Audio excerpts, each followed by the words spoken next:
Sino ang na-excite dito para sa part 2 at final part ng storya ni Makoy? Nako naman, sinimulan nating e-ere ang storya niya kahapon and I'm sure marami sa inyo ang naintriga. Ano nga ba o sino nga ba ang pinili ni Makoy? Pinili ba niyang manatili sa kinakasama at matagal na niyang karelasyon na si Ana? O mas pinili niya ang kanyang tulakodidang, tama po ba ang term ko? Ang kanyang kabitizem, ayun, na si Clarice. Nako, umpisahan na natin dahil alam kong excited na kayo para sa finale ng kwentong ito. Dito lamang sa inyong paboritong programa, ang Dear Mama Mia.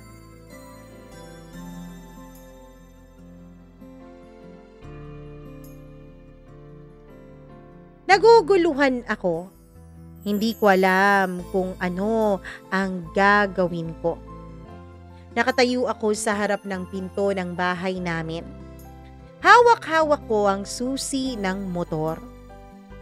Sa loob, naghihintay si Ana na may ngiti, may pagmamahal at may tiwala.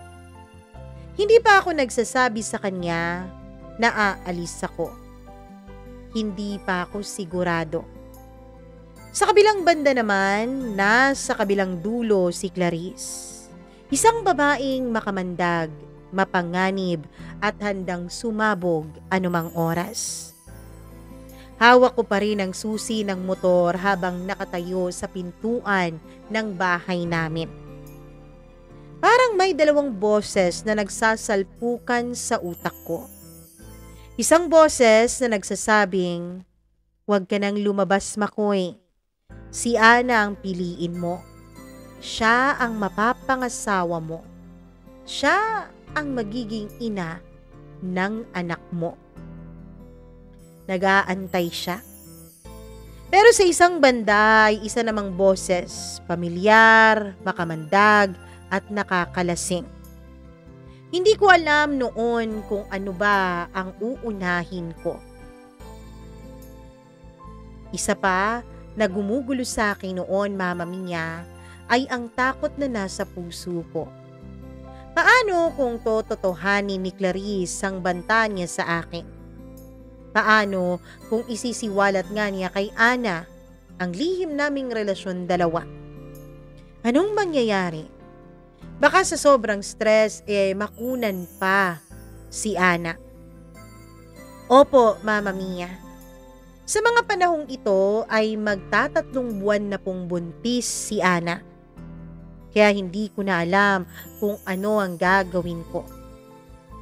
Sa huli ay mas pinili ko ang pamilya ko. Hindi ako sigurado kung anong gagawin ni Clarice. Pumasok ako sa loob. Nilapitan ko si Ana at niyakap ko siya. "Oh, anong nangyayari sa'yo, Makoy? Bakit ka nga ba lumabas? Akala ko may bibilhin ka eh." Wala. Namiss lang kita agad." "Namiss mo ako kaagad? Grabe ka naman." "Ana, gusto kong pumunta sa probinsya ninyo ngayon." "Ngayon?" "Oo, ngayong gabi agad." "Bakit ka naman nagmamadali? Anong problema mo?" "Wala akong problema. Gusto ko lang maikasal tayo bukas. Gusto ko ring magbakasyon. Hapong-hapon na ako sa trabaho eh. Pagod na ako." Sige, bukas na lang tayo umalis." Hindi na bukas. Ngayon na agad." "Sige na, mag-impake ka na at aalis tayo." Isang desisyon ang pumasok sa utak ko, Mama Mia. Pakakasalan ko si Ana. Bukas na bukas din o kahit sa susunod na araw. Basta umalis muna kami sa lugar na yon. Basta aalis muna kami. At pupunta sa lugar na walang signal. Pupunta sa lugar kung saan hindi kami pwedeng kontakin ni Clarice. Kaya naman, Mama Mia, habang nag-e-empake si Ana ay tinawagan ko ang boss ko. Sinabi ko sa kanya na merong family emergency sa probinsya. Ang mabuti sa boss ko ay hindi po siya palatanong.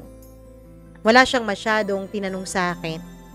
Pinayagan lamang niya ako at sinabi niya ayusin ko raw ang problema ko sa probinsya. Nung matapos nang mag-empake si Ana ay agad na kaming lumarga. Ang motor ko ay iniwanan ko sa kaibigan ko. Sinabi ko sa kanya na yung motor na yon ay pwede na niyang ibenta. Pagdating namin sa probinsya ay agad kong plinano ang magiging kasal namin ni Ana. Ang plano sana namin noon ay magdaos ng magandang kasal.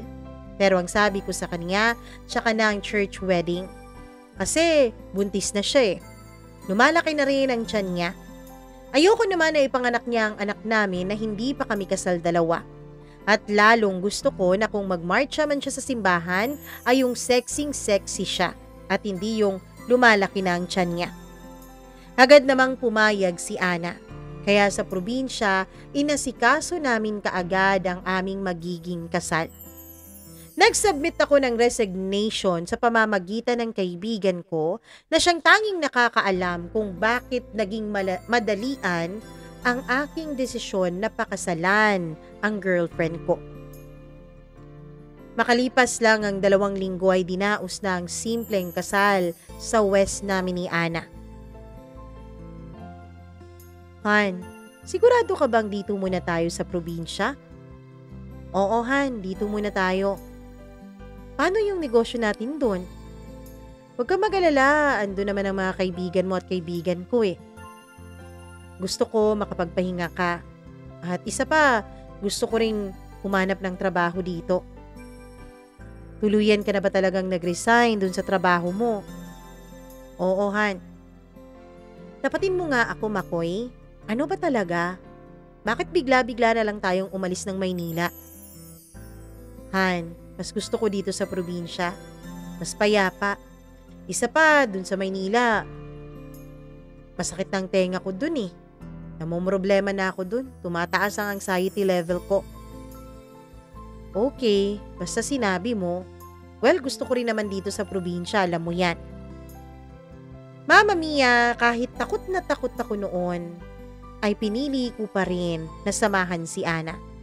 Halos gabi-gabi kapag tulog na siya ay chine-check ko kung may pumasok bang mensahe sa email address niya o di kaya'y sa mga social media accounts niya. Laking pasalamat ko na lang na wala pong pumapasok. Laking pasalamat ko na lang na ayos pa naman ang lahat. Hanggang sa lumipas nga ang maraming linggo at maraming buwan at pinanganak na nga ni Ana sa probinsya ang panganay namin. Nagtayo na rin kami ng sarili naming bahay doon dahil binenta na namin ang bahay namin sa Maynila. Yung negosyo din namin ay pinapamahalaan na namin sa aming mga kaibigan. Sa probinsya, nakahanap naman po ako ng magandang trabaho dahil sa magandang records ko sa Maynila. Pati na rin syempre sa experience ko. Maganda ang pasahod. Nakatayo rin kami ng maliit naming tindahan ni Ana na kumpleto sa lahat ng kakailanganin. Bigas, mga hotdog, dilata at lahat ng pangunahing pangangailangan ng pamilyang Pilipino ay binibenta namin. Naging maayos naman ang lahat hanggang sa mabilis din na lumipas ang 1 taon. 1-year-old na agad ang anak namin. Masaya ako. Tahimik na ang buhay ko, Mama Mia. Ang akala ko, wala nang gugulo pa sa amin. Ang akala ko, wala nang sisira pa sa katahimikan at peace of mind na natamo ko sa probinsya. Ang totoo niyan, Mama Mia, hindi naman po ako province boy. Ang totoo niyan, mas hilig ko po talaga sa syudad. Kaya lang dahil sa banta ni Clarice, ay hinayaan ko na mahalin ko ang probinsya. Pero makalipas lamang ang 3 linggo matapos ang first birthday ng anak namin, ay nagkaroon naman ito ng malubhang karamdaman. Isang karamdaman na hindi ko na lang babanggitin dito sa sulat ko. Basta kinakailangan siyang magpunta ng Maynila dahil doon ang mga kumpletong pasilidad para siya ay magamot sa kanyang sakit. Kahit na ayoko sanang magbalik ng Maynila, Dahil sa takot na baka magbalik muli yung banta sa pagsasama namin ni Ana, ay wala po akong nagawa. Bumalik kami ng Maynila. Agad naman kaming nakakuha ng parerentahang bahay sa tulong ng aming mga kaibigan. Mama Mia, hindi po kinakaya ni Ana ang pag-aalaga sa anak namin, lalo pat pinagdadalang tao na rin niya noon ang pangalawa naming anak. Kaya napilitan akong lumipat muli sa Maynila. May isa akong kaibigan na nagsabing umalis na raw itong si Clarice dun sa opisina na pinagtatrabuhuan namin dati. Matagal na raw itong nakaalis. Siguro mga 5 buwan daw matapos akong umalis sa aming opisina. Hinalok ako ng dati kong boss ng trabaho dahil may nagbukas din na posisyon. Hindi na ako nag-inarte pa, Mama Mia, kasi kailangan din namin ng pera sa pagpapagamot ng anak namin. Kaya naman tinanggap kong muli yung trabaho. Lumipas pa ang ilan pang mga araw. Akala ko ay ayos na ang lahat. Hanggang sa isang Biyernes ng hapon. Guys, may bagong nagbabalik dito sa atin. Nagbalik din siya dahil nakabalik na siya mula sa abroad. Balita ng HR namin. Hindi ko akalain na ang nagbabalik na yun, Mama Mia, ay wala palang iba kundi yung banta ng aking katahimikan dati. Walang iba kundi si Clarice. Akala ko sa pelikula lang nangyayari na nagtatagpong muli yung mga ganitong uri ng relasyon. Hindi ko naman akalain na mangyayari pala ito sa akin sa totoong buhay. Gulat na gulat ako, Mama Mia, pero si Clarice ay mukhang hindi naman nagulat nung makita ako. Pero parang baliwala na ako sa kanya. Bumeso-beso siya sa lahat ng mga dati naming kasamahan at nagpakilala sa mga bago naming kasamahan na hindi niya inabutan. Pagkatapos nung nakarating siya sa akin, ay kinamayan niya lang ako at kinamusta. Balita ako, sir, ikinasal ka na dun sa girlfriend mo ah. Best wishes nga pala sa inyo ha. Sabi niya nang nakangiti. Hindi ko alam kung ang ngiting iyon ay ngiti na ba talaga ng pagtanggap ng pagkatalo o isang ngiti ng pagkukunwari na gaya ng dati ay inaakala kong inosente. Inantay ko ang ilang minuto na lumapit siya sa akin. Pero hindi niya ginawa, Mama Mia. Ako ay para pong hindi mapakali sa araw-araw. Inaabangan ko ang muli niyang pagbabanta pero wala nang nangyayaring ganon. Hanggang sa nagkaroon ng team building ang aming kumpanya. Nagkaroon ng pagkakataon na mag-usap kaming dalawa ng masinsinan nung kaming dalawa ang napag-utusang mag-arrange ng program. Kumusta ka na, Clarice? Pasensya nga pala sa bigla kong pagkawala ha. Sabi ko. Nanginginig pa noon ang tuhod ko na pilit kong wag ipahalata sa kanya. Ayos na yun, Makoy. Matagal na yun, 'di ba? Sabi niya. Gulat na gulat ako sa kanyang tinuran. Akala ko talaga, Mama Mia, ay tuluyan nang magbabago ang buhay ko. Akala ko tuluyan na kaming nagkapatawaran kahit hindi pa kami humihingi ng tawad sa isa't isa. Pero nung pangalawang gabi nung team building na yon ay nagkaroon po ng matinding inuman. Kasi bukas ay babalik na kami sa Maynila. Dahil sa inumang yon ay hindi ko na namalayan, Mama Mia, na unti-unti pala na tila naging komportable ulit ako kay Clarice. Nagkaroon pa ng bonfire, naglaro pa ng truth or dare ang aming mga kasamahan. Lumakad at lumayo si Clarice sa amin. Hindi ko alam kung bakit ko siya sinundan. Habang naglalakad kami sa may dalampasigan, ay lumapit ako sa kanya. Dahil malamig na ang simoy ng hangin ay bigla siyang napalapit sa akin nung umihip ito. Papasensya ka na, Makoy. Nilamig lang ako sabi niya. Hindi ko alam, pero bigla ko siyang inakbayan. Sa hindi ko inaasahang pagkakataon, ewan ko kung lasing na ako pero tandang-tanda ko pa naman ang mga nangyari. Bigla kaming nagharap dalawa at bigla kaming nagyapos at naghalikan. Ang ending ng halikang iyon, Mama Mia, ay pumunta kami dun sa kwartong inuukupan ng driver dahil wala na ito at hinatid muna ang mga boss namin sa Maynila at susunduin lang kami kinabukasan. Hindi pa nakapag-check out yung driver. Kaya naman nagamit namin ang kwartong iyon. Oo, Mama Mia. Sa ikalawang pagkakataon ay nahulog ako sa tukso. Sa ikalawang pagkakataon ay nahulog muli ako sa nakakaakit na alindog ni Clarice. Sino ba naman kasi ang hindi maaakit sa kanya? Tila mas lalo siyang gumanda kaysa nung huli naming pagkikita, nung iniwasan na tinakasan ko siya. Kinabukasan nung magising ako ay pareho kaming walang saplot. Pasensya ka na, Clarice. Hindi ka pa rin pala nagbabago, Makoy. Ganito ka pa rin. Ganun ka pa rin. Kapag tapos na, takuha mo na ang gusto mo, tsaka ka hihingi ng pasensya, tsaka ka aatras, tsaka ka maduduwag. Hindi ko naman sinasadya. Ang alin? Hindi mo sinasadyang halikan ako? Hindi mo sinasadyang hubaran ako?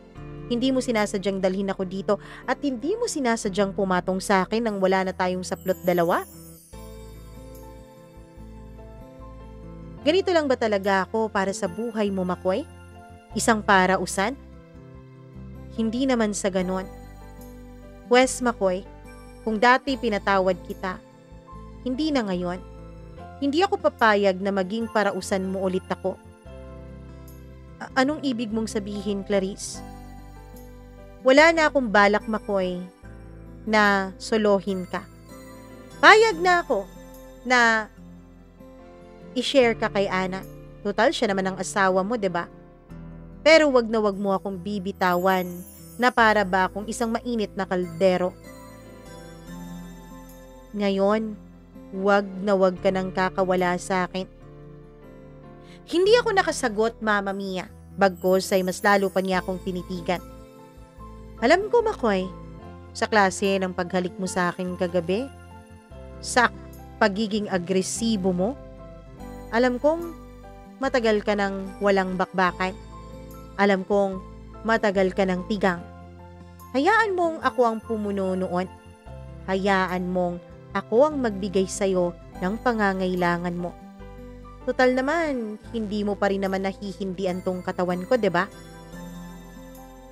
Mama Mia, dahil sa nangyari ay nagkaroon ulit kami ng panibagong relasyon ni Clarice.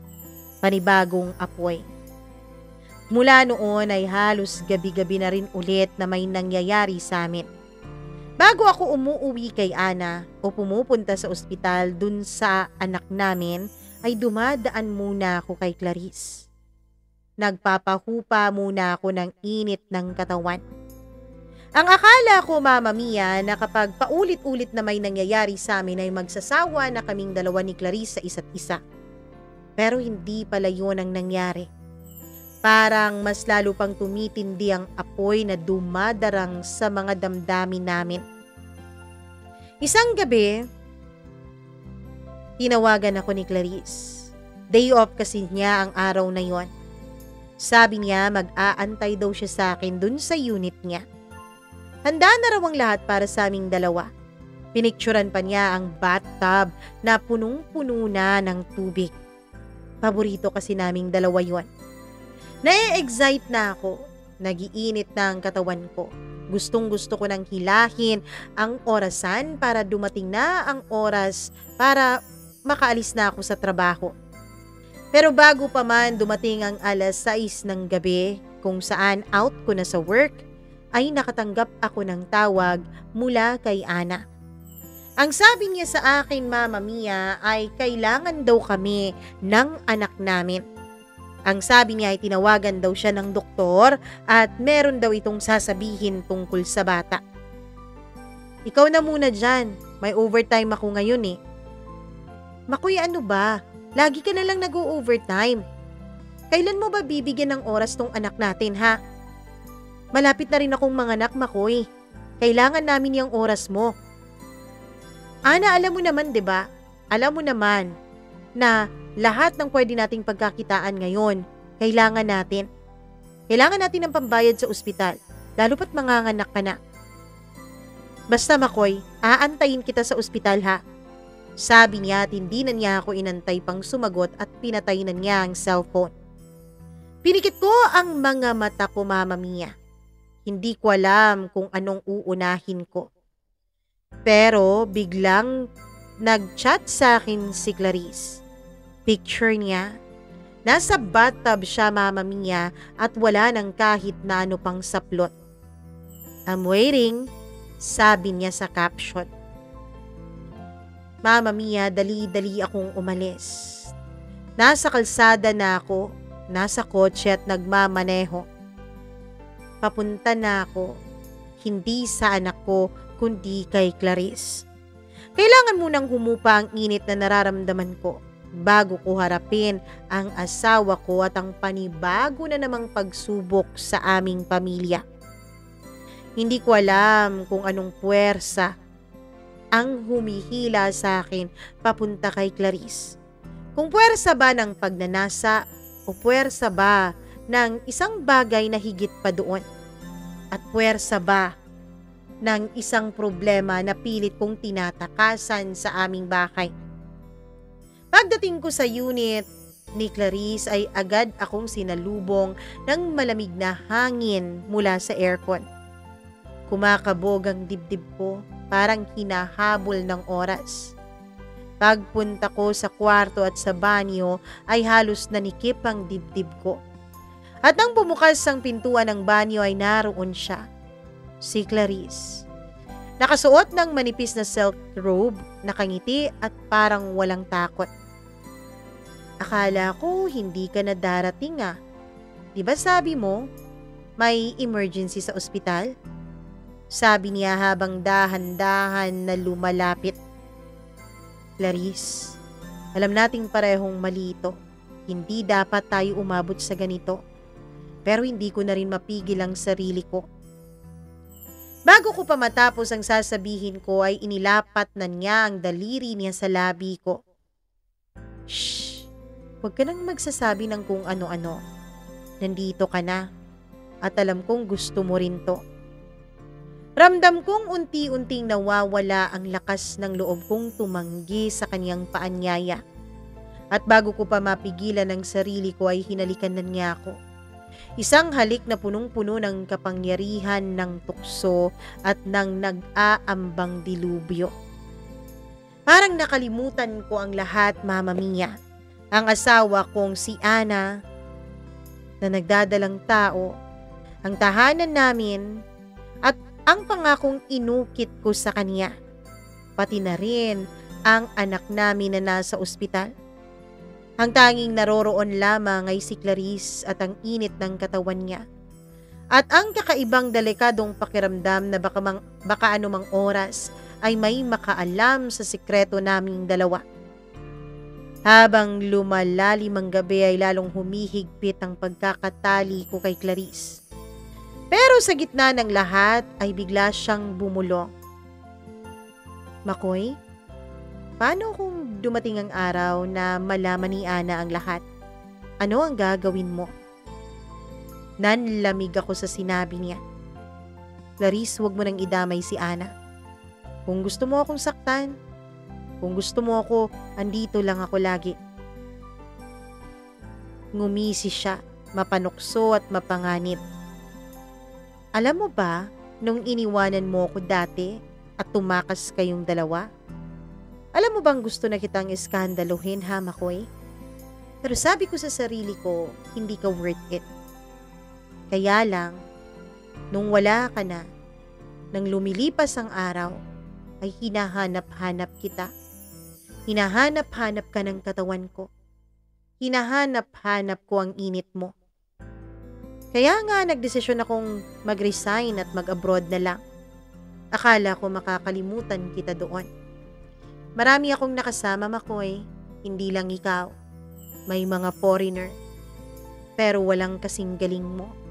At walang kasing init mo. Kaya ngayong andito ka na.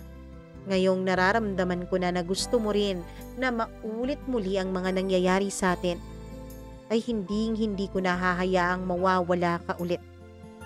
Alam mo ba kung gaano ako nasaktan nung nawala ka at tinakasan mo ko?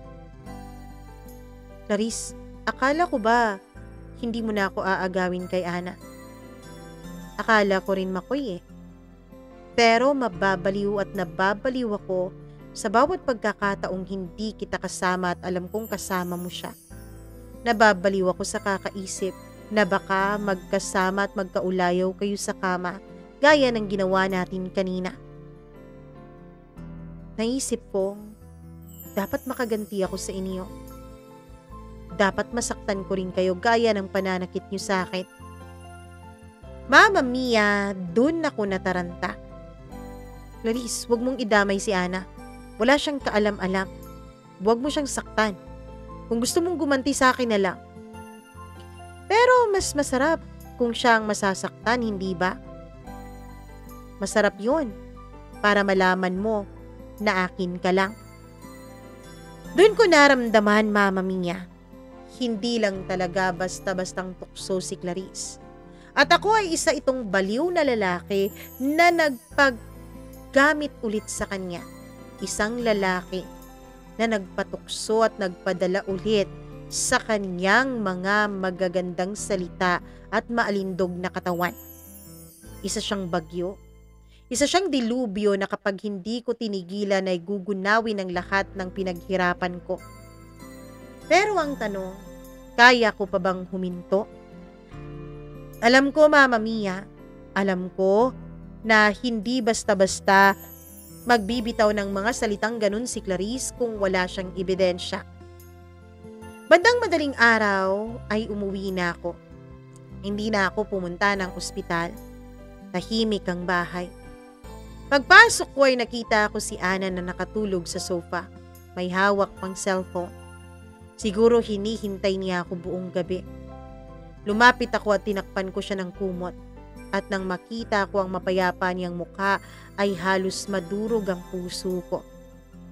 Nakita ko rin ang isang papel, Mama Mia. Isang papel na nagsasabi na may mga kailangang procedure na gawin sa anak namin. Patawarin niyo ako, bulong ko sa sarili ko. Ngunit sa loob ko, Mama Mia, alam kong hindi pa natatapos doon ang gyera. Kinabukasan, habang nag-aalmusal kami ni Ana, ay sinabi niya sa akin ang tungkol sa kalagayan ng anak namin. Yung mga procedure na sinasabi niya. Sabi ko ako nang bahala sa gastusin. Matapos ko siyang sagutin ay napansin kong napatagal ang pagtingin niya sa akin. Wala akong maaninag na galit sa mga mata niya pero wala rin akong maaninag na saya. Para bang may mabigat siyang iniisip. Makoy, mahinahon niyang sabi. San ka ba kagabi? Hindi ka sumasagot sa tawag ko. Alam mo bang na-stress ako sa kakausap dun sa doktor? Parang may sumaksak sa dibdib ko. Agad kong hinugot ang palusot na inihanda ko. Kailangan lang talaga naming mag-OT dun sa opisina eh. Alam mo na, may mga kailangang reports na tapusin. Tapos sumakit ang ulo ko sa kakaharap ng computer. Nahilo ako kaya nagpahinga muna ako bago umuwi dahil baka kung madisgrasya pa ako sa pagdadrive. Tahimik lamang siya, hindi na siya nagtanong pa pero yung tingin niya para bang may alam. Para bang sinasabi ng mga mata niyang hindi ako tanga, Makoy. Kinahapunan habang inaayos ni Ana ang mga dadalhin niyang gamit sa ospital ay may nakita siyang maliit na papel sa bulsa ng pantalon ko. Isang resibo mula sa hotel, Mama Mia. Makoy, ano to? Tanong niya. Seryoso ang mukha. Nanlaki ang mga mata ko at mabilis kong kinuha at sinabing, meeting lang yun. May client na ako doon na nagpa-meeting. Kaya wala akong choice. Hindi lang naman ako mag-isa, may kasama ako. Hinagmasdan niya ulit ako ng matagal. At sa unang pagkakataon ay nakita kong dumaloy ang luha sa mga mata niya kahit hindi siya umiiyak ng malakas. Makoy, alam mong may dilubyo tayong pinagdadaanan sa pamilya natin. Please naman, wag mo naman akong lokohin. Kung may problema tayo sabihin mo, wag kang magtatago. Hindi ko siya matitigan. Parang gusto kong aminin ang lahat pero pinili kong manahimik. Natatakot ako sa kung ano ang magiging reaksyon niya. Bukod kasi sa yung isang anak namin ay nasa ospital, ay halos magkakabuwanan na rin si Ana. Yun siguro ang rason, Mama Mia, kung bakit mas lalo po akong nag-iinit pagdating kay Clarice. Kasi manganganak na ang asawa ko. Stress pa kaming pareho sa anak naming nasa ospital kaya wala na talaga kaming time at chance para, alam mo na, para i-exercise ang pagiging mag-asawa. Akala ko tapos na ang lahat sa gabi naming iyon ni Clarice nung sinabi ko sa kanya na huwag niyang sasaktan si Ana. Pero kinabukasan ay tumawag siya. Makoy, kung hindi ka pupunta sa akin ngayon, tatawagan ko si Ana. Alam mo naman na may number na ako sa kanya, 'di ba? Ramdam ko ang panginginig ng kamay ko habang hawak ko ang telepono ko. Clarice, pwede ba? Tama na. Huwag mo nang sirain ang buhay ko. Buhay mo? Paano ang buhay ko, ha, Makoy? Paano ako? Dati iniwan ko lahat para sa'yo pero iniwanan mo ko. Akala ko ayos na ako pero nagbalik ka. Iniwanan ko ulit ang lahat para sa'yo. Lahat-lahat, Makoy. Kung hindi ka lalapit sa akin, ako mismo ang lalapit kay Ana. Kung hindi ako magiging masaya, walang pwedeng maging masaya.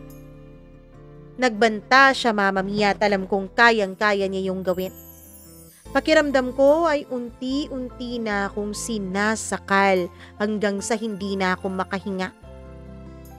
Pag-uwi ko ay napansin kong malamig si Ana. Hindi siya katulad ng dati. Wala nang lambing, wala nang kwento. Tahimik lang siya at sa mga mata niya ay may distansya.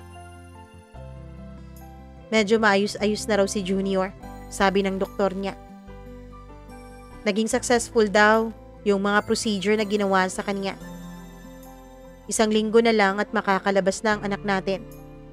Dito muna titira si Mama dahil mag-a-assist muna siya sa pag-aalaga sa anak natin. O sige, walang problema. Tahimik kami. At nung kumakain na kaming dalawa ay bigla siyang nagsalita. Makoy, kung may babae ka, sana sabihin mo na lang. Hindi ako kasing tanga ng iniisip mo. Natigilan ako, Mama Mia. Hindi ko alam kung paano sasagot sa sinabi niya. Pero ang mas ikinagulat ko ay tumunog ang cellphone ko. At sa mesa mismo habang nakatingin si Ana, nakita niyang si Clarice ang tumatawag. Tumigil ang lahat nang marinig ko ang pag-ring ng cellphone ko. Para akong binuhusan ng malamig na tubig, hindi ako makakilos. Dahan-dahan niyang inabot ang telepono at tiningnan ako ng diretso sa mata. Makoy, mahinahon niyang sabi pero matalim. Sino si Clarice? Parang gusto ko nang lamunin noon ako ng lupa. Kaopisina ko, Han. May itatanong lang siguro tungkol sa project. Project? Gabing-gabi na, Makoy. Ramdam ko ang pagpipigil niyang huwag sumabog. Siya ba yung Clarice dati? Yung kasamahan mo dati? Hindi ako makasagot. Hindi na rin siya nagtanong pa. Basta iniwan niya akong nakaupo sa mesa habang ang tawag ni Clarice ay patuloy pa rin na nagre-ring. Parang bomba na anumang oras ay puputok. Kinabukasan ay hindi na nakapagpigil si Clarice. Nag-text na siya. Kung hindi ka pupunta, ako mismo ang pupunta dyan sa bahay mo. At bahala ka kung anong mangyayari. Halos mawalan ako ng hininga, Mama Mia, sa pagkabasa ko noon. Kaya't napilitan akong puntahan siya. Pagdating ko sa unit niya ay agad niya akong sinunggaban. Hindi para yakapin kundi para pagalitan. Makoy, ano ba talagang plano mo? hindi ka na tumatawag, hindi ka na nagte-text. Anong tingin mo sa akin, ha, panakip butas? Anong tingin mo sa akin, pantanggal ng kati mo sa katawan? Hindi ako nakasagot kaagad. Clarice, alam nating mali lahat to. May asawa na ako. Alam ko. Pero hindi ba't pinaramdam mo sa akin na may kulang sa inyong dalawa ni Ana? At ako ang kulang na yun, Makoy. Huwag mo kong iwan. Hinawakan niya ang kamay ko, mahigpit, desperada. At dun ko nakita na hindi lang talaga libog ang habol ni Clarice sa akin. Nagmahal siya at handa siyang sumabog kung iiwanan ko siya. Nang umuwi ako ay gulat na gulat ako nang makita ko si Ana na nakaupo sa sala. Tahimik lang siya. Hawak-hawak ang cellphone ko. Pinauwi ko pala si Mama sa probinsya. Pinadala ko si Junior. Ayos naman daw siya na mag-travel, sabi ng doktor niya. Mama Mia, doon ay may naramdaman akong kakaiba. Pinauwi niya ang mama niya, kaya alam ko na may sasabog dito. Makoy? Anya sabay pakita ng mga messages ni Clarice. Bakit may I miss you dito? Bakit may kailan ka babalik? Ano to, ha? Nanlamig ako, Mama Mia. Hindi na ako makapagtago pa. Ana, patawarin mo ko. Nadala lang ako, hindi ko sinasadya. Tumayo siya. Umiiyak pero matatag. Anong hindi sinasadya? Aksidente? Hindi aksidente yan, Makoy. Pinili mo yan. Pinili mong saktan ako. Ang sakit, Mama Mia. Mas masakit pa sa kahit anong away kasi alam kong totoo siya. Hindi niya ako inaway. Pagkatapos niyang sinabi yun ay tinalikuran niya ako. Ilang araw kaming malamig sa isa't isa. Hindi kami nag-uusap. Para kaming estranghero sa sarili naming bahay hanggang isang gabi. Habang nasa sala kami ay may kumatok. Nang buksan niya na ang pinto ay si Clarice ang bumungad. Good evening, sabi niya. Mayabang ang ngiti. At last, nagkita ulit tayong dalawa, Ana. Parang gumuho ang mundo ko sa sinabi ni Clarice. Clarice, pwede bang umalis ka na? Pwede ba? Huwag mo nang sirain ang buhay ko. Halos pasigaw kong sabi. Pero tumingin siya kay Ana at malanding ngumiti. Pasensya ka na, ha? Pero matagal ko nang mahal ang asawa mo. Nakita akong nanginig ang katawan ni Ana. Hindi ko alam kung dahil ba sa galit o sakit. Natakot ako, Mama Mia, dahil nagdadalang tao pa noon ang asawa ko. Nagkaharap silang dalawa sa harapan ko. Si Ana luhaan, sugatan ng puso. Si Clarice naman ay matapang, walang pakialam kung ano ang masisira niya. Alam mo ba kung anong ginagawa mo sa pamilya namin? Sigaw ni Ana. Pamilya? Paano kung wala na kayong pamilya? Mahal ako ni Makoy. Sagot ni Clarice. Halos baliw na ang itsura niya. Huwag mong ipilit. Balik ni Ana. Kung mahal ka talaga ni Makoy, sana noon pa niya ako iniwanan. Pero hanggang ngayon ako pa rin ang asawa niya. Ako pa rin ang pinipili niya. Mama Mia, sa unang pagkakataon hindi ako nagsalita. Doon ko na-realize. Dumating na ako sa puntong wala nang ligtas na daan na pwede ko pang pagtaguan. Tumigil ang oras. Hindi ko alam kung paano ko hahatiin ang sarili ko sa dalawang babaeng kaharap ko. Si Ana ang asawa kong kasama ko sa hirap at ginhawa. Ang babaeng nagmahal at nagtanggol sa akin mula pa noon. Si Clarice naman, ang tukso, ang apoy na nagbigay ng kilig at init na matagal ko nang hindi naramdaman. Makoy, umiiyak na sabi ni Ana. Pumili ka. Dito mismo ngayon din. Si Clarice naman ay nakapamewang. Nakangisi na para bang alam niya kung ano ang pipiliin ko. Oo nga, Makoy. Huwag ka na ngang magpanggap dyan. Sabihin mo na kung sino sa amin ang mahal mo talaga. Para akong pinipilipit sa dibdib. Hindi ko masabi, hindi ko kaya. Wala kayong maririnig sa akin ngayong gabi. Sagot ko, sabay hawak sa ulo ko. Please, umalis ka na muna, Clarice. Pero hindi nagpatinag si Clarice. Hindi siya gumalaw. Hindi ako aalis. Kung ayaw mong magsalita, pwes ako ang magsasalita. Lumapit siya kay Ana at bumulong pero rinig ko pa rin ang sinasabi niya.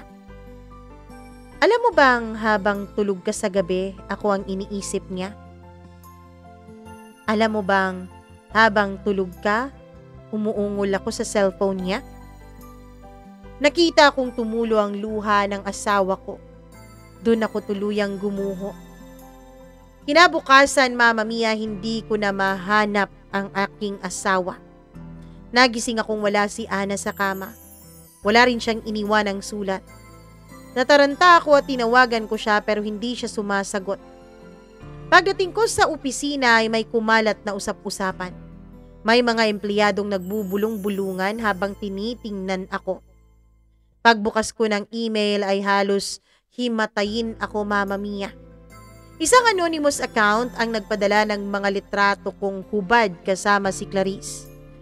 May mga magkahawak kami ng kamay, naghalikan sa loob ng kotse, at alam ko kung sino ang kayang gumawa noon.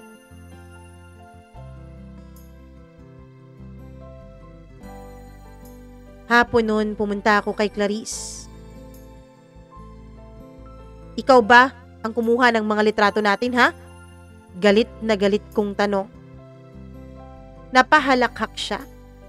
Hindi ako makoy, pero ang ibig sabihin lang nun, may nakakakita sa atin. At ngayon, alam na hindi lang ng asawa mo, kundi ng lahat ng taong nakakakilala sa'yo. Paano to, Clarice? Masisira ang buhay ko. Hinaplos niya ang pisngi ko at ngumiti. O baka naman ito na ang tamang oras para pumili ka na. Iwanan mo na kasi si Ana, sumama ka na sa akin. Hindi ba't ako ang kailangan mo? Pero ang utak ko, Mama Mia, si Ana pa rin ang iniisip. Ang sakit ng ginawa ni Ana pero siya pa rin ang laman ng puso ko. Pag uwi ko sa bahay ay nadatnan ko ang biyanan ko. Tahimik lang siya. May hawak siyang maleta. Ma, ano po yan? Nanganak na ang asawa mo, Makoy. Pinagbilinan niya ako na kunin ang mga gamit niya dito. Hindi ko alam kung anong nangyayari sa inyong dalawang mag-asawa dahil ayaw magsalita ng anak ko. Pero kitang-kita ako, Makoy, na nasasaktan ng sobra ang anak ko. At hindi ito ang pinangako mo sa amin ng tatay niya, di ba? Ayaw namin sa'yo noon, pero pinaglaban ka ni Ana. Ayaw namin sa'yo, pero minahal ka ng anak namin. At ngayon, ganito mo pala siya tratuhin? Ma, please, hayaan mo muna kaming mag-usap na mag-asawa. Huwag muna ngayon, Makoy. Huwag muna ngayon. Antayin mo pagkatapos ng 2 linggo. Kapag nakarecover na siya sa panganganak niya. Iti-text kita kung saan kami pupunta. Kahit na hindi kita masyadong gusto, ama ka pa rin ng mga apo ko. At bukod pa doon, alam ko, Makoy, na kailangan niyong mag-usap.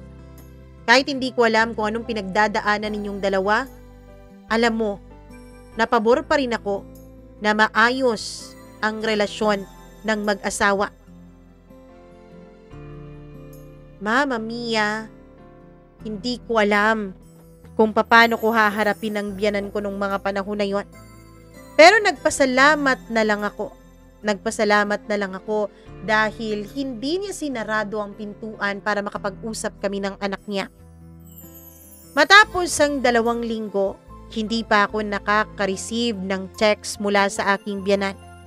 Pero pag uwi ko sa bahay namin ay nadatnan ko si Ana sa sala. Tahimik siya. May hawak-hawak na iilang mga gamit. Makoy, sabi niya, hindi ko na kaya. Hindi ako pwedeng manatili sa bahay na to habang alam kong may ibang babaeng nakakapasok dyan sa puso mo at may ibang babaeng pinagnanasaan yung katawan mo. Lumapit ako sa kanya. Lumuhod ako sa harapan niya, Mama Mia. Ana, please. Ana, please, patawarin mo ko. Wala akong ibang mahal kundi ikaw. Natukso lang ako. Kung totoo yan, bakit mo ako nasaktan? Bakit mo hinayaang paulit-ulit akong masaktan? Ha? Umagos muli ang mga luha sa mga mata niya at hindi ko alam ang isasagot sa mga tanong niya, Mama Mia. Basta ang alam ko, takot na takot ako nung mga panahon na yun dahil mawawala na sa akin ang pamilyang binuo ko. Kinabukasan ay tumawag si Clarice sa akin. Makoy, sabi niya, kung hindi ka darating ngayong gabi sa unit ko, makakaasa kang ipapadala ko sa boss mo at sa lahat ng kilala mo ang mga litrato natin. Hindi ako nakikipaglaro sa'yo. Magiging akin ka o masisira ka ng tuluyan. Napahawak ako sa sentido ko, Mama Mia. Hirap na ako. Trap na ako sa sitwasyon ko. At sa likod ng lahat ng to, nakikita ko ang mukha ni Ana. Ang mukha ng nanay ng mga anak ko. Sugatan, durog na durog. Pero dun ko na siguradong siya pa rin pala talaga ang tanging babaeng mahal ko. Kaya ngayong gabi, kailangan ko nang pumili. Oo, totoo, hindi ko ipagkakaila. Si Clarice ang nagsisindi ng apoy sa katawan ko. Pero si Ana, siya ang tunay na tahanan ng puso ko, Mama Mia. Kinagabihan, nakatayo ako sa harap ng pintuan ng kondo ni Clarice. Hindi ko alam kung bakit ako naririto. Siguro dala ng takot, siguro dala ng takam, siguro dala ng kahinaan. Sa kabilang banda, hawak ko sa bulsa ko ang wedding ring na muntik ko nang itapon kanina. Pinipisil-pisil ko yun, parang may boses na bumubulong-bulong sa akin. Umuwi ka na, Marco. Makoy, umuwi ka na. Hindi ka na dito. Hindi ka nararapat dito. Kay Ana ka dapat. Ngunit sa kabilang panig ng pintuan ay naroroon si Clarice, ang tukso, ang apoy, ang babaeng hindi matatawaran ng karisma pagdating sa pang-aakit. Binuksan niya ang pinto, nakadamit siya na kulay pula. Halos hindi ko matitigan ng diretsyo ang mukha at katawan niya. Ngumiti siya na para bang nagwagi. Alam kong darating ka. Pumasok ako at parang sinadyang nakasindi ang mahihinang ilaw. May wine sa mesa at malamig ang simoy ng aircon. Parang lahat ay planado, Mama Mia. Lumapit siya. Inilagay ang kamay niya sa dibdib ko. Wala na tayong oras para magpaligoy-ligoy pa, Makoy. Piliin mo na kasi ako. Clarice, nanginginig kong sagot. Mahal ko ang asawa ko. Mahal ko si Ana. Napangisi siya. Kung mahal mo talaga siya, bakit ka andito ngayon? Bakit ako ang kaharap mo at hindi siya? Natahimik ako, Mama Mia, na para bang hinuhubaran ako ng totoo. Biglang humigpit ang pagkakahawak niya sa braso ko. Alam mo bang hindi ako basta-bastang babae lang, Makoy? May hawak akong sikreto na kaya kong wasakin. Hindi lang ang buhay mo, kundi pati buhay ng buong pamilya mo. Pati ang pangalan at negosyong iniingatan mo. Namilog ang mga mata ko. Anong ibig mong sabihin? Ngumisi siya na parang isang halimaw na nagtatanggal ng maskara sa unang pagkakataon sa harapan ko. Well, panahon na siguro para malaman mo ang lahat. Hindi aksidente ang lahat ng to. Sinadya ko talagang bumalik sa opisina para lapitan kang muli. Sinadya ko talagang akitin ka para makaganti ako sa'yo. At ngayon, nasa akin ang kapalaran mo. Kung hindi ka magiging sa akin, sisiguraduhin kong wala kang mapupuntahang iba. Para akong pinagbagsakan ng langit at lupa, Mama Mia. hindi lang pala isang tukso si Clarice. Isa pala siyang bitag na handang sirain ang lahat ng meron ako. Gusto niyang may mangyari sa amin ng gabing yun, pero kahit anong pilit niya ay hindi nagre-react ang katawan ko. Uuwi na ako, Clarice. Walang mangyayari. Bakit? Sa tingin mo ba hahayaan kita na magtagumpay? Babalik ka rin sa akin, Makoy. Babalik ka rin. Mama Mia, kinabukasan, gulong-gulo ang isip ko. Pagdating ko sa bahay ay nadatnan kong naroroon si Ana. Nakaupo siya sa sala at may hawak na iilang mga dokumento. Makoy, malamig niyang sabi. May mga papeles akong dapat na ayusin. Magsasampa ko ng annulment case laban sa'yo. Para akong binuhusan ng malamig na tubig. Ana, please. Huwag naman ganito. Mag-usap tayo, please. Ipaliwanag mo kung anong gusto mong mangyari. Handa akong tiisin ang lahat. Magbalik lang kayo ng mga anak natin sa buhay ko. Tumingin siya sa akin. Diretso sa mga mata ko. Siguro nga tama ang mga kaibigan ko, Makoy. Ganito talaga ang mga lalaki. Kasi pati mga kaibigan ko, dumaan din daw sa ganitong pagsubok. Sige, simple lang ang gusto ko, Makoy. Gusto kong malaman kung kaya mo ba akong ipaglaban. O kung tapos na talaga tayong dalawa. Mama Mia, hindi ko alam kung anong gagawin ko. Kinagabihan nakatulala ako sa mesa. Sa kaliwang kamay ko, hawak-hawak ko ang telepono ko. Handa na ako noong tumawag ng kaibigan kong abogado para kontrahin ang annulment case na isasampas sa akin ni Ana. Sa kanang kamay ko naman ay hawak-hawak ko ang isa ko pang cellphone na may mensahe mula kay Clarice. Huling pagkakataon, Makoy, sumama ka na sa akin at titigil na ako. Nasa gitna ako ng dalawang apoy. Kung itutuloy ni Ana ang pagsampa ng annulment case sa aming dalawa, ay mukhang 95% ng tapos ang lahat sa amin. Kung hindi naman, haharapin ko ang galit at banta ni Clarice. Sa huli ay tumayo ako at huminga ng malalim. Ngayon, bulong ko sa sarili ko. Ngayon ko na kailangang pumili. At kung ano man ang pipiliin ko, wala nang balikan ang lahat ng ito. Nakaupo ako sa harap ng mesa, hawak-hawak ko pa rin ang dalawang cellphone. Pumikit ako at pilit iniisip lahat ng nangyari. Ang init ng tukso, ang tamis ng bawal at ang bigat ng kasalanang nagawa ko. Pero higit sa lahat, naalala ko ang mga ngiti ni Ana. Nung unang beses kaming magkita at nagkakilala. Kung paano niya ako minahal kahit wala pa akong narating. Kung paano niya ako pinaglaban sa kanyang mga magulang. Kung paano niya sinakripisyo ang mga pangarap niya para masuportahan lang ako at mabuo ang pamilya naming dalawa. Bumuntong hininga ako.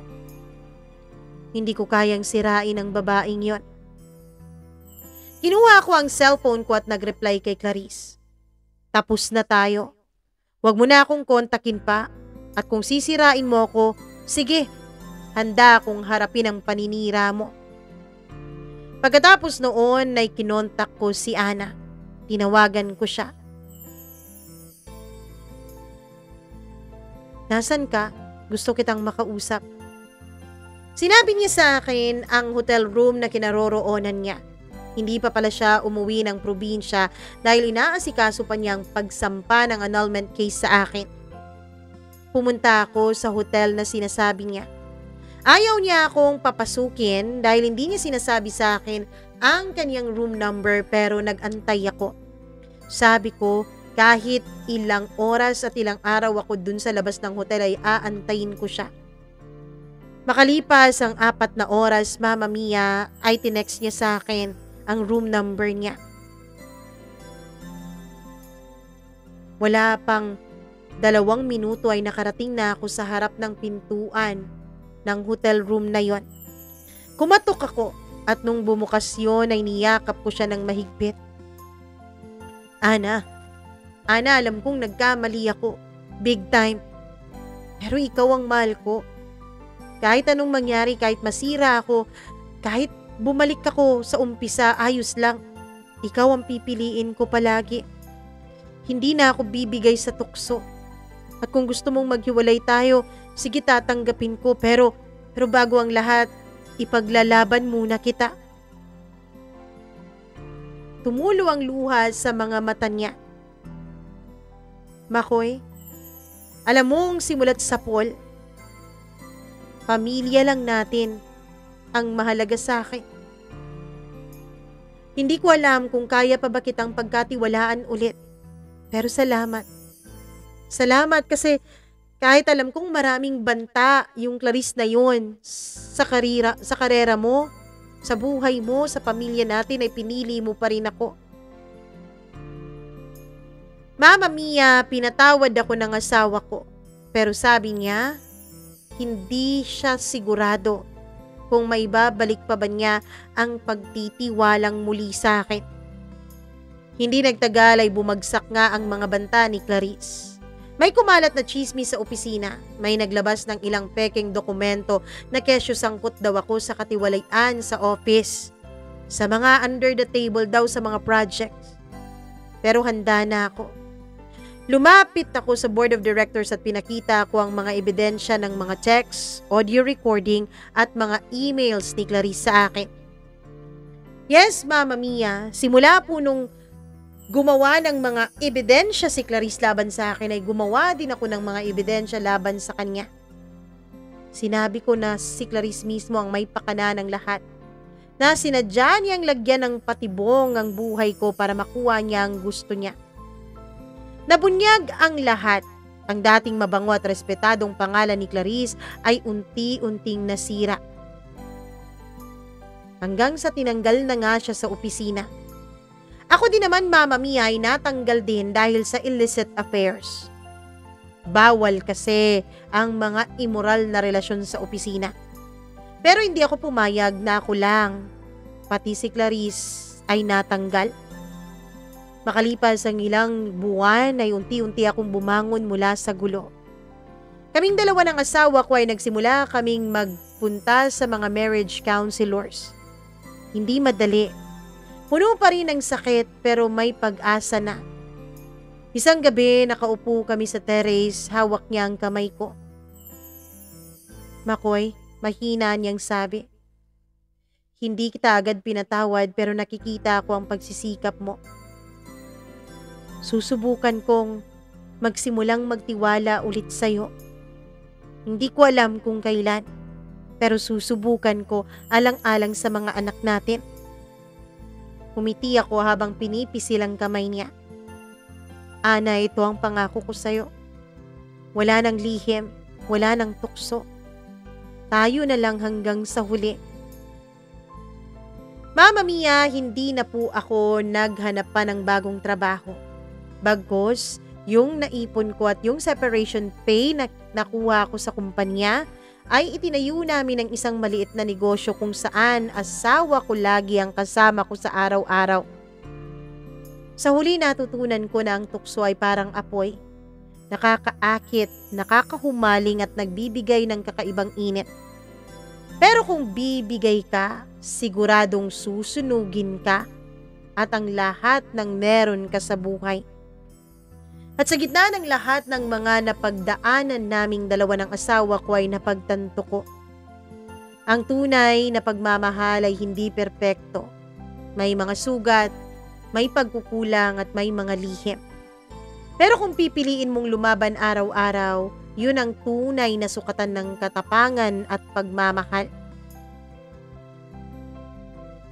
Mama Mia, habang katabi ko ang asawa kong si Ana, at nakahawak kami sa kamay ng isa't isa. Alam namin na pareho kaming nakatingin sa bagong umagang sumisikat, hindi lang para sa aming relasyon, kundi para rin sa buhay namin bilang isang pamilya. Ngayon, kahit na hindi pa buo ay unti-unti ko nang nakikitang muli ang mga ngiti sa mga labi niya.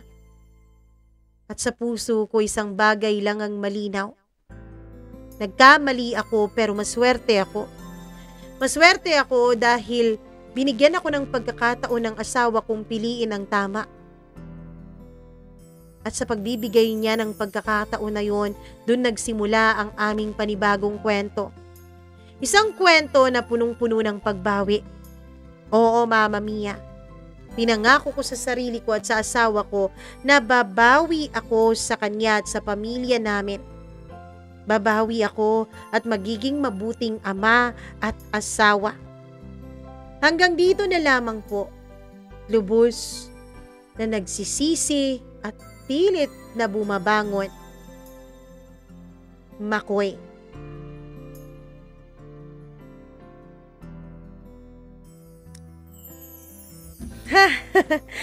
Alam nyo ba, may nakita akong video ng isang influencer, ayun, sa Black App, ayun. Nakita ko ang video na yon. Sabi niya, parang may kwento ata na parang may nagsabi na nagsisisi raw siya. Hindi siya ha, parang may nireakan siyang video na sabi doon, nagsisisi raw siya kung bakit mas pinili niya ang maganda niyang girlfriend para pakasalan at hindi yung ex niya na maalaga. Alam mo ba ang sabi ng influencer? Sabi niya, kahit sino sa dalawang babaeng yon ang pipiliin ng lalaking nagpadala ng video, ng kwentong iyon, alam niyang walang kakontentuhan na mangyayari. Alam niyang meron pa ring pagsisisi, panghihinayang. Kasi ang mga ganong klase ng tao, sabi niya, hindi raw marunong makontento. Tunay nga naman, siguro nasa mga 90 to 95% of all the people dito sa planetang ito ay hindi marunong makontento. May girlfriend kang maganda, tapos hindi masyadong matalino, hindi ka kontento, gusto mo rin ng matalino. May girlfriend kang disente pero boring, hindi ka makukontento dahil gusto mo yung mapang-akit, yung may thrill, yung may exhibition, yung may mga ganon, diba?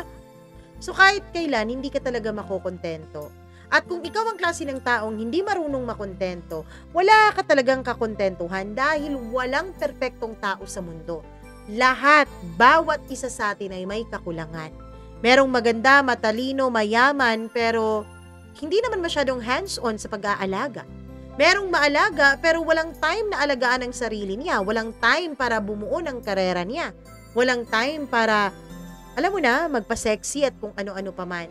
So wala talagang perpekto. Nandun lang talaga yun sa pagiging makontento mong tao. Para sa'yo, Makoy, tama ka. Napakamaswerte mo sa totoo lang dahil si Ana ang naging asawa mo. Napakamaswerte mo dahil binigyan ka niya ng pagkakataon. Napakamaswerte mo dahil walang nangyaring masama sa anak ninyo, sa mga anak ninyo. Walang ganong klaseng karma na nangyari sa buhay mo. Sa totoo lang, ang swerte-swerte mo na para bang si Clarice lang ang umani ng lahat ng karma. Pero hindi natin alam. Wala tayong kaalam-alam kung anong mangyayari bukas.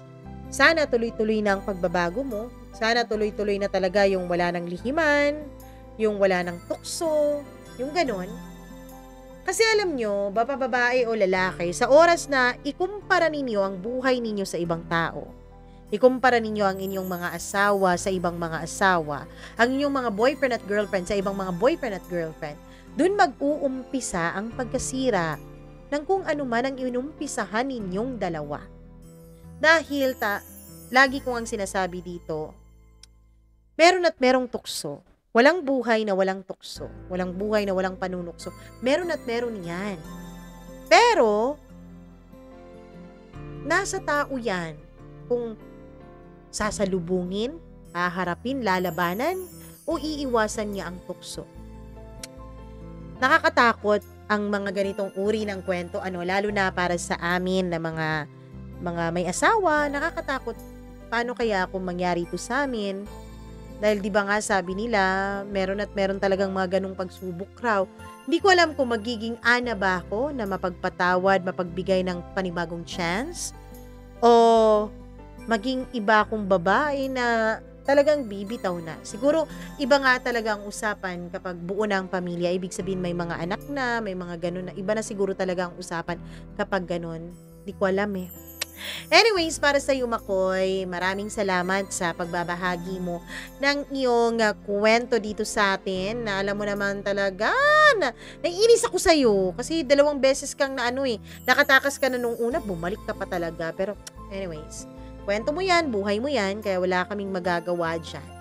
Maraming thank you sa tiwala mo dito sa ating programa. At sa lahat po ng nakikinig sa atin, nako, maraming salamat po talaga sa inyong walang sawang pagmamahal at pagsuporta nitong ating channel. Thank you very much. I love you. Mwah. At syempre, kung nagustuhan mo ang kwentong ito, huwag mong kalimutan na i-like at i-share ang video na to. Kung nakaabot ka dito tapos hindi mo pa napakinggan yung part 1, please naman pakinggan mo yung part 1. Kahapon natin in-upload. Ano yon? S3 hashtag 536. Kasi 53, hindi 536, 544. Oh, 544. Anong 536? August 25 yung 536. 544. Oh, hanapin nyo yung episode number 544. Yun ang part 1 nito. At ito naman ang part 2 o finale. Nako, maraming salamat. At syempre sa lahat ng mga hindi pa natin subscribers, please do subscribe to our channel. Nako, tulungan nyo naman po akong abutin ang pinapangarap nating mahirap na bituin, charot, ang 100,000 subscribers by the end of this year. Tulungan nyo po ako. At sana rin, nako, tulungan nyo rin ako sa iba pa nating channel. Meron po tayong pangalawang channel. Ang link po nasa baba. That's Encounters with Mama Mia. Hanapin niyo po. May ibang uri ng mga kwento at pagkukwento doon. Kaya naman, go na. Hanapin niyo na. Go na, ha? At syempre, sa mga subscribers natin, maraming salamat. I love you all so much. Dahil umaabot kayo sa ganitong punto ng kwento natin na hindi umaalis at hindi nagsiskip ng ads. Sa ating mga members na pangako ko sa inyo, na uuna talaga kayo sa mga pabati. Maraming thank you. Hello ako kay Freaky, kay Mila Raduban, kay Easy Gale, kay Gimaras Girl, Angeline Puaso, Maureen Tugab, kay Maria Elena Abe, at sa dalawa nating bagong members na si Nitz Pabualan at Janice Linian. Maraming salamat po sa inyong lahat. Syempre, hello ako kay Ed Santos, kay Shumi 9688, kay Nikanix, maraming salamat. Richil Villapane, kay Evelyn Guazin or Gausin, Cheryl Lacuna, maraming salamat all the way from UAE. Hello sa'yo, nagmumukbang raw ng mga storya natin. Maricel Mina, Elizabeth Lagunday, Christina Sison, Charlene Baclohan, thank you very much. Marie Dadulia, at sa lahat po ng ating mga tagapakinig, I love you all so much. Maraming salamat sa walang sawang pagmamahal, sa walang sawang suporta, at sa inyong pagmamahal at hindi pagsiskip ng ad. I love you. Bye-bye po. Ingat!